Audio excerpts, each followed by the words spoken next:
How should you structure your leg day training? Now, I typically recommend 2 leg days a week if it's an area that you're looking to grow pretty much in line with everything else within your physique, and then some individuals, particularly a lot of women, might prefer to them up to 3 times a week, maybe not 3 full ones, often sort of 2.5. Now, the way I tend to structure a leg day itself is I'll start off with calves, and what this allows you to do is, number one, it means that you can prioritize calves and train them when you are fresh without taking anything away from the consequent movements, and number two, it means you can improve the range of dorsiflexion at the ankle and actually improve the depth that you can hit on things like your squat patterns and your leg presses. Once I've done the calf movement, we might then choose to do a isolation hamstring movement, either seated or lying. And again, what this allows you to do is train the hamstrings, typically a lagging muscle group on many people, before the other large movements when you've got a little bit more energy, again without detracting significantly from your performance on those movements. And what it also allows you to do is warm up your knees in a manner that doesn't stress them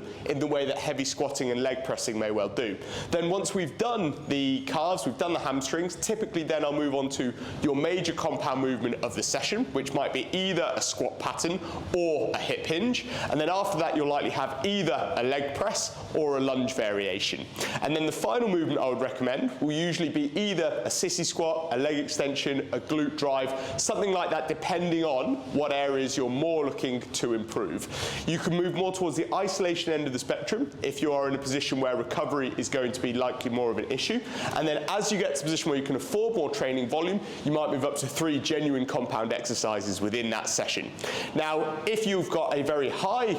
volume recovery capacity, you can also look to include some auxiliary work towards the end, something like an adductor or an abductor, depending on if you're male or female or what areas it is you're most looking to develop.